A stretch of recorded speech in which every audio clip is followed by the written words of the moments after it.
वे मेरे सामने फर्श पर गिर पड़े और मेरी ओर इस तरह से देखा जैसे पहले कभी नहीं देखा था।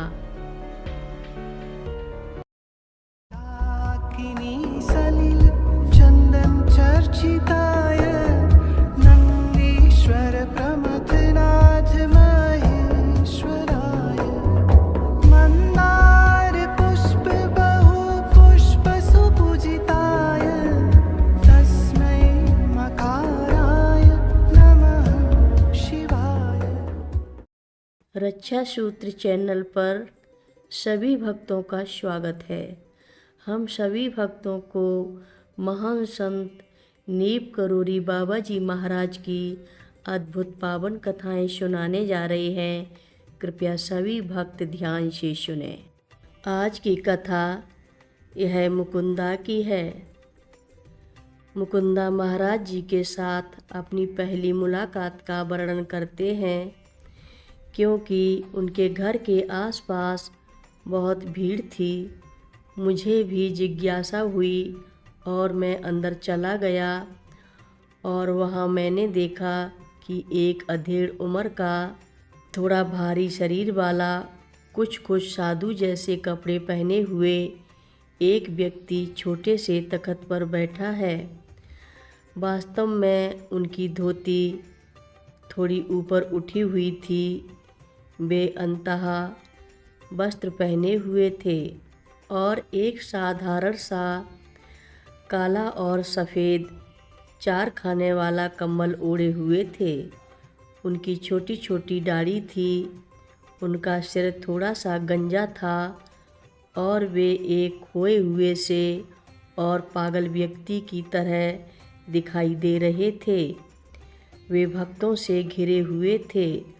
जब मैंने पूछा कि वे कौन थे, मुझे पता चला कि वे नीप करोरी बाबा जी थे। यह एक बहुत ही अजीब नाम था, लेकिन मैंने भी उन्हें प्रणाम किया।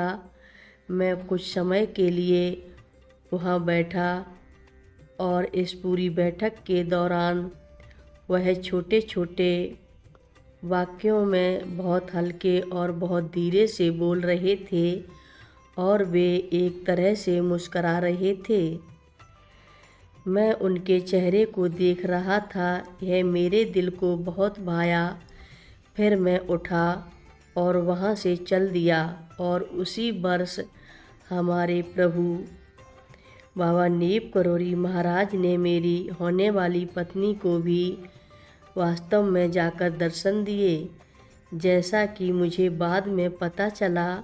लेकिन वास्तव में यह हमारे जीवन में बस घटित हुआ और बात वहीं ख़त्म हो गई।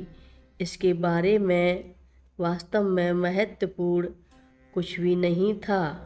1990 में डैनियल जी ने मुझे बताया कि कैसे वे पहली बार महाराज जी से मिले थे। उन्होंने कहा कि वह कई यूरोपियों युवाओं में से एक थे जो हिमालय पर भगवान जी को चुनौती देने के लिए नंगे पांव और लगभग बिना किसी संपत्ति के गए थे।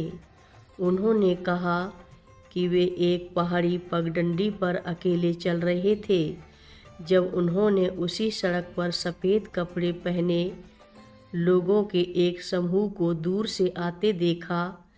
वे उनसे मिलना नहीं चाहते थे, इसलिए उन्होंने वह रास्ता छोड़ दिया और पहाड़ के ऊपर गए, एक बड़ी चट्टान के पीछे छुपने के लिए।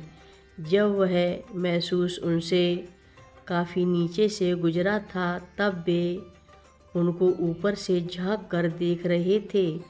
अचानक वह समूह रुका। समूह से एक युवक ऊपर आधे रास्ते तक उनकी तरफ चढ़ा और उनसे उन्हें नीचे आने के लिए कहा। डैनियल ने उन्हें कहा कि वे नीचे नहीं आएंगे और उन्हें अकेला छोड़ दे। युवक वापस समूह के पास चला गया। फिर वह डैनियल के और करीब ऊपर चढ़ गया और डैनियल को नीचे आने के लिए कहा महाराज जी उनसे मिलना नहीं चाहते थे। फिर डैनियल नीचे आकर महाराज जी के समूह के साथ कैंची आश्रम आए। आश्रम में उसे खाना दिया गया। उसके बाद भवाली में एक घर में ले जाया गया जहां उसे रहने के लिए कहा गया। उन्होंने बताया कि वह एक बड़ा घर था, लेकिन उन्होंने सोने के लिए एक कमरे में छोटे से कोने में अपने लिए जगह बनाई। अगले कुछ दिनों में महाराज जी ने उस घर में रहने के लिए कई पश्चिमी युवाओं को भेजा। जब तक वह भर नहीं गया, डैनियल ने भगवान को चुनौती दी थी और भगवान ने उन्हें ढूंढ लिया। आज तक महाराज जी डैनियल का अमेरिका में भी ख्याल रखते हैं। मैंने कई भक्तों से इस बारे में बात की है कि वे पहली बार कब महाराज जी से मिले और आखिरी बार कब उनके साथ थे। सब कुछ उदाहरण सरस्वती ने वर्णित किया कि कैसे वे महाराज जी से मिलने कैंची में उनके ऑफिस में आखिरी बार गईं। जब महाराज जी तख्त पर बैठे थे, उन्हें प्रणाम किया। उन्होंने बताया कि प्रेम की एक बड़ी लहर उन्हें बहा कर ले गई। सिवाय बाबा जी ने मुझे बताया कि जब वे महाराज जी के साथ आखिरी बार थे, महाराज जी घूमे और उन्होंने सिवाय को पीछे दरवाजे की तरफ धक्का देते हुए उनकी छाती के बीच में लात मारी। सिवाय को महाराज जी की ओर से अपनी ओर अगाध प्रेम का एक झोंका बहता हुआ महसूस हुआ। जब मैंने इसके बारे में भगवान दास से पूछा तो एक पल सोचने के बाद वे मेरे सामने फर्श पर गिर पड़े और मेरी ओर इस तरह से देखा जैसे पहले कभी नहीं देखा था। उनका चेहरा प्रेम और विस्मय और श्रद्धा से भर उठा। कुछ समय के बाद उन्होंने कहा, इसी तरह का था वह। हर रोज़ महाराज जी की कथाएं सुनने के लिए रक्षा सूत्र चैनल को अवश्य सब्सक्राइब करें, शेयर करें और लाइक करें। घंटी बजाना ना भूलें।